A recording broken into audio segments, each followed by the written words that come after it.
यवतमाळ जिल्ह्यातील वसंतनगर पोलिसांनी चोरीच्या गुन्ह्याच्या अवघ्या काही तासांत छडा लावत मोठे यश संपादन केले आहे। मधुकर देवीदास राठोड यांची टाटा इंडिगो कार क्रमांक MH20 BN0961 अज्ञात चोरट्याने चोरून नेल्याची घटना घडली होती।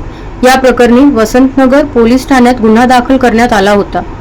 त्यानंतर पोलीस निरीक्षक दिनेश झांबरे यांच्या मार्गदर्शनाखाली विशेष तपास करण्यात आला। सीसीटीव्ही फुटेज आणि तांत्रिक माहितीच्या आधारे तपास सुरू केला। तपासादरम्यान चोरीचे वाहन वाशी जिल्ह्यातील असल्याची माहिती पोलिसांना मिळाली। या माहितीच्या आधारे पोलिसांनी तातडीने कारवाई करत चोरीला गेलेली कार जप्त केली आणि आरोपी ऋषिकेश धबडघाट याला ताब्यात घेतले। या कारवाईत पोना सुरेश राठोड, विष्णू नालमवार आणि देवानंद गायकवाड यांनी महत्त्वाची भूमिका बजावली। सध्या आरोपीकडे अधिक चौकशी सुरू असून प्रकरणाचा पुढील तपास पोलीस करत आहेत।